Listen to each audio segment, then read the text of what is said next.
ጋይሶች ድብቅ ሰው ሆኑ። በአሁኑ ሰዓት ድብቅ ሰው መሆን ይሻላል ብዬ አስባለሁ። ድብቅ ሰው ስትሆኑ ሰዎች በቀላሉ አያገኛችሁም። ሰዎች በቀላሉ አይጎዷቸውም። እናንተን ለመጉዳት እንኳን ቢፈልጉ ኑሮ እናንተ ድብቅ ከሆናችሁ ምን አላችሁ፣ ምን የላችሁም፣ ምን አገኛችሁ፣ ምን አጣችሁ ካላወቁ በዛ ይገቡባችሁ። እናማ የሚሻለው ድብቅነት ነው አሁን ላይ እኔ ካገኘሁት ነገር ማለት ነው። ማለቴ በቃ አስቤ አሰላስዬ ካገኘሁት ነገር ማለት ነው። አሁን ላይ ምን ይሻላል ብትሉ ድብቅ ሰው መሆን። አገኘህም ዝም፣ አጣህም ዝም፣ ከፋህም ዝም፣ ተደሰትክም ዝም። ድብቅ ሰው በቃ ደካማ ጎንህን ስለማያውቁ ሰዎች አይጎዱም። ለመጉዳት እንኳን ቢያስቡ አያገኟቸውም። እመኑኝ፣ ወላሂ ነው የምላችሁ። እናንተ ድብቅ ከሆናችሁባቸው በቃ አሁን ላይ ደካማ ጎናችሁን ለሰው በቃ ያዝንልና ብላችሁ ከተናገራችሁ በዛች በደካማ ጎናችሁ ገብቶ ሰው የሆነ ሰዓት ላይ ይጎዳችኋል። የዛን ሰዓት እንኳን ባይጎዳችሁ ትንሽ ቆየት ብሎ ምናምን በሆነ ነገር ይጎዳችኋል። እናንተ እኮ በቃ የሆዳችሁን የምታወሩት ግልጽነት መስሏችሁ ነው። ግልጽነት በቃ አለ አይደለ? ግልጽነት መስሏችሁ ነው የምታወሩት፣ ግን ግልጽነት አይደለም። ድብቅ ሰው መሆን ይሻላል አሁን ላይ ማለት እኔ ካሰብኩት ብቻ አስቤ በቃ ሳስቡ የሚሻል የሚመስለኝ ድብቅ ሰው መሆን። ድብቅ ሰው ከሆናችሁ ሰዎች አይጎዳችሁም። ሰዎች በቀላሉ አያገኟችሁም። እናንተ መጉዳት እንኳን ቢፈልጉ እንዳልኳችሁ አያገኟችሁም። ግልጽነት መስሏችሁ የሆዳችሁን ምናምን የምታወሩ ሰዎች አላችሁ። ግልጽነት መስሏችሁ ለወደፊት አላማችሁን የምትናገሩ ሰዎች አላችሁ። ግልጽነት መስሏችሁ ያሳለፋችሁትን የህይወት ታሪክ ጥሩ መጥፎ የምትናገሩ ሰዎች አላችሁ ለሰዎች። ግልጽነት መስሏችሁ የተለያየ ነገር የምትሉ ሰዎች አላችሁ ለሰዎች። ግን በዛች ክፍተታችሁ ይገቡና የምታርገው ነው የሚወዷችሁ። እመኑኝ ማለት ነው። ያልተጎዳችሁም ካላችሁ እስኪ እኔ በሩ በኮሜንት እኔ ተጎድቻለሁ። ጀርቤም ከራሴ ከስተምሮ ያለውን ነገር ነው ማለት ተጎድቻለሁ ማለት ነው። በቃ ጓደኛ ቤተሰብ ነው ምናምን ብዬ ይሄን አሳልፌ ሁኔ አልፎብኝ ይሄን አግኝቼ ይሄን አጥቼ ብዬ ግን በዛሽ ባልኳት ነገር ገብተው መልሰው ሌላ ትኩሳት የፈጠሩብኝ ሰዎች አሉ። እውነቴን ነው የምላችሁ። ሌላ ትኩሳት ባልናገር ሲያስባለኝ ነገር በጣም ብዙ አለ። ባላወራስ ዝምስ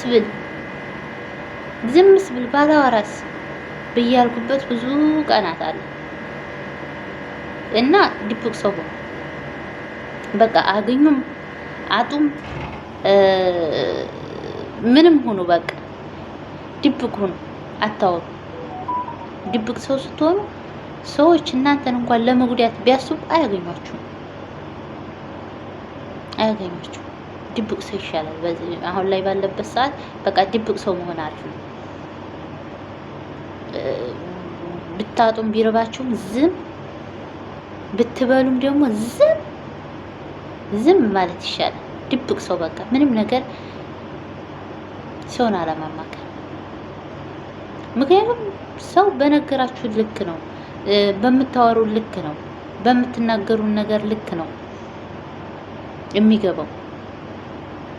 ምሳሌ አሁን እኔ ይሄ እኮ የውጭ እኮ በቃ እንደዚህ እንትን ደረቀ ስራው የምሰራበት እንደዚህ በቃ የመዳን ቤት ስራ እኮ እንደዚህ ሂጄ በቃ እንደዚህ እኮ ነው ብላችሁ እንዲመጡና በኮሜንት ምንድን ነው የሚሉት?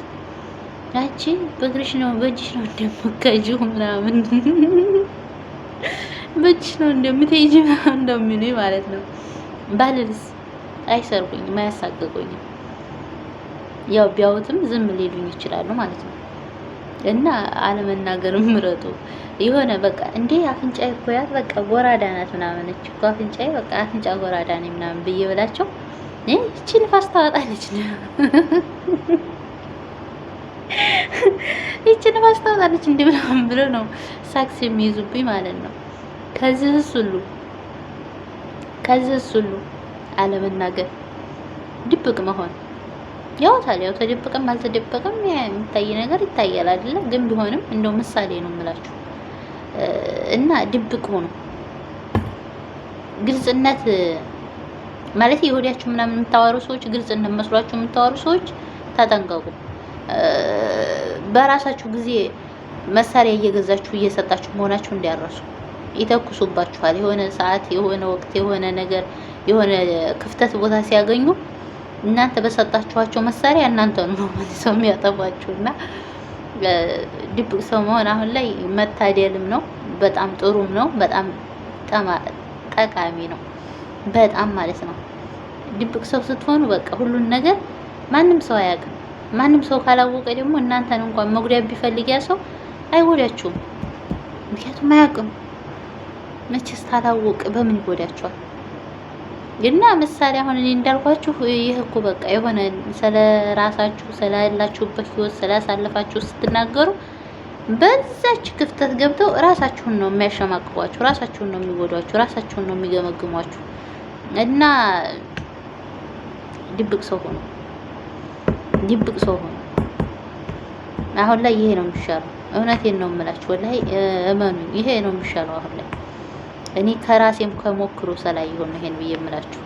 በቃ የሆነ ነገር ባልናገርም ኑሮ የሆነ ነገር አይጎዱኝም ነበር። ግን እኮ የሆነ ነገር ስለተናገርኩ ነው የሆነ ነገር የጎዱኝ። ስለዚህ ባልናገር ድብቅስ ቢሆን አያውቁም ነበር። ካላወቁ ደግሞ አይጎዱኝም፣ አያሳቅቁኝም ምናምን እና ድብቅ ሰው ነው። ድብቅነታችሁን ድብቅ የሆናችሁ ሰዎች በጣም እኔ አድናቂያችሁ ነኝ። አሁን ላይ እሱ ነው የሚያዋጣው። ግልጽ ለመስሏችሁ የሆዳችሁን የቆጤ ማገሩ ምናምን የምዘረግፉ ሰዎች ተው፣ ይቅርባችሁ፣ እመኑኝ፣ ይቅርባችሁ።